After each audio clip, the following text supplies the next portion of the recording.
Hello and welcome to Rosebank Farm and Garden. We are in my kitchen and I'm going to be starting some seeds using the milk jug method.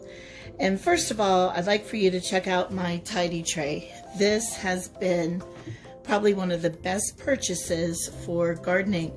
I would make such a mess on the kitchen counter that my husband told me I needed to get something to do my potting in, and this is wonderful. So it's called the tidy tray.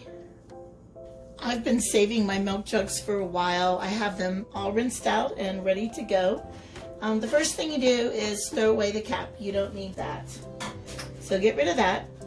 And then you can use box cutters, but I found scissors work just as well. And you want to cut around to make a soil reservoir in the bottom. But you want to leave a little hinge, so I just cut to about right there on the handle and then back this way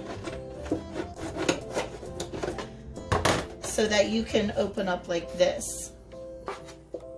Okay, the scissors weren't working, but to get the drain holes, I'm going to poke the bottom with a knife in a couple different spots. That's working pretty well for drain holes. Swirl it around. There we go.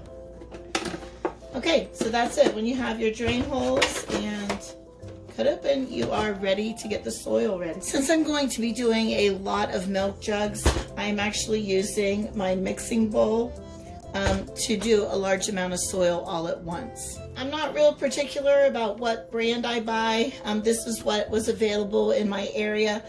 But the most important thing is it needs to say seed starting mix, your seed starting mix, because this is a lighter soil mixture that'll let your seeds sprout and come up a lot easier than in a heavier mixture.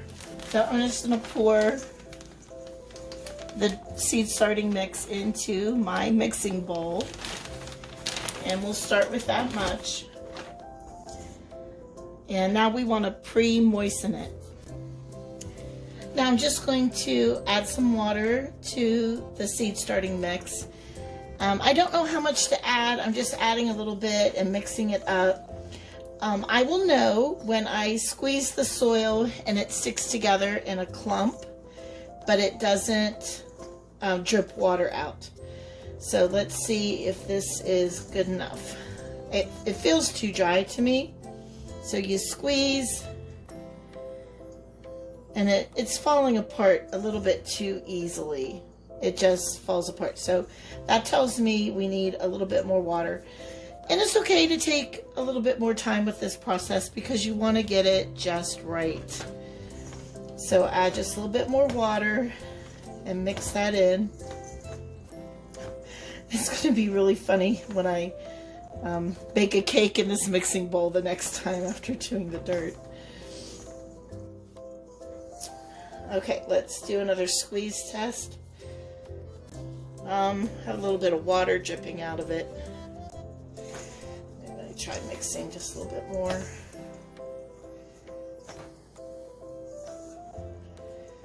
Okay, now let's try a squeeze test. So grab some soil, and then it sticks together in a clump, doesn't fall apart. No soil dripping, no water dripping out of the bottom, but I can feel it when I squeeze. So this is about the perfect mix. It's moist, sticks together, but it's not dripping water out. Okay, we are done. Next, we want to fill up the reservoir of your milk jug with your pre-moistened soil. I'm not going all the way up. It's about 1.5 inches, 2 inches down. And then we plant our seeds. So I'm going to start off with a sweet pea mix called Queen of the Night. I like the cooler shades, and I just think these will be really pretty out in my garden. So you want to plant according to the directions on the back of the seed packet, and these go about 3 inches apart, 2 inches down in the soil, and they will sprout in 7 to 14 days. I'm actually not worried about when they sprout because these are going to go outside and they will just do their thing out there. All right. So I'm actually going to just poke my finger and drop one down in.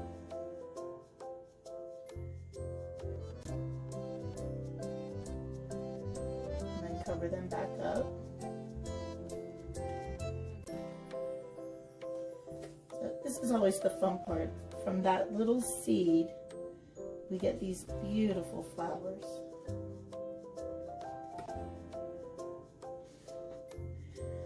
I'm actually going to be planting the rest of the seeds in seed trays into cells, but I wanted to try some in the milk jug method as well, just to see how they do, because these are going to germinate and grow outside, whereas the other ones will be inside under grow lights. Next, we're going to moisten the top layer of the soil.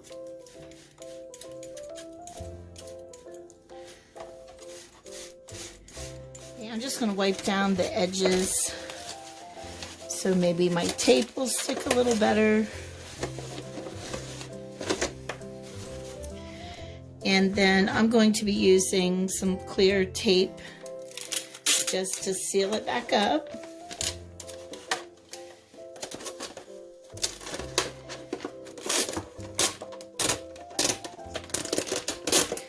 Probably go around this a couple of times.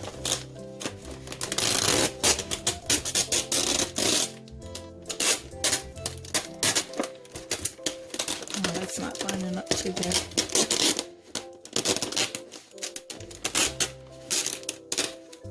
And one more time around.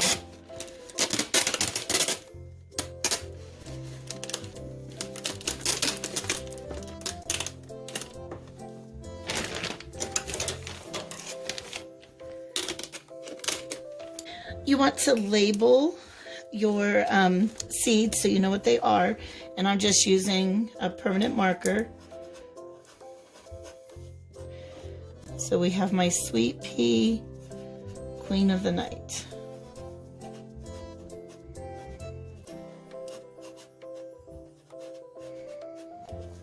Set them outside near my garden, and I will check them to make sure they're staying moist. It rains a lot in the spring here, so that wasn't a problem last year. I tried this method last year, so I'm a lot more comfortable with it. We had great success. Everything that we planted germinated, and even my granddaughter went home and planted some corn on her own, and she actually kind of saved our garden, because when I direct sowed the corn into the garden, all of it didn't germinate. So I had empty spaces in the corn rows, and my granddaughter had sprouted a bunch of corn, in fact, too much corn, that I had to really separate the roots inside the milk jug.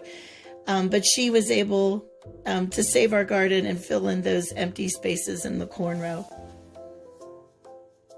Okay, well, that's the process that I'm going to use to plant the rest of my seeds. I have 11 more milk jugs that I'm going to start with different kinds of seeds. Here's a look at all 12 milk jugs. They're all complete. They're ready to go outside. Tomorrow's temperature is 41 with a low at night of 19. So I'll be waiting till the following day, where the temperatures are going up into the 50s and 60s and staying in the low 40s at night. And I'll be able to leave them out from now until I put them out in the garden. So I have some bear's breeches, bachelor's button, larkspur, cleome, calendula, sweet william, baby's breath, columbine, delphiniums, asters, canterbury bells, and sweet peas. One variable that I am going to keep an eye on is the type of jug used. If you notice that the delphinium in the back and the larkspur here in the front, those were from Sam's Club, and it is a very thick plastic. I had trouble getting my drain holes in them. And then there's a couple that were from Kroger, the baby's breath and the calendula and the bachelor's buttons. That was very, very thin plastic and much more clear. The rest of the jugs were from Walmart. So I'm also interested to see how the type of milk jug affects the germination and growth rate of the flowers. Thank you so much for watching this video. I hope it was inspirational to you and educational so that you could try this method as well. Please like and subscribe to Rosebank Farm and Garden, and we'll see you in the next video. Bye.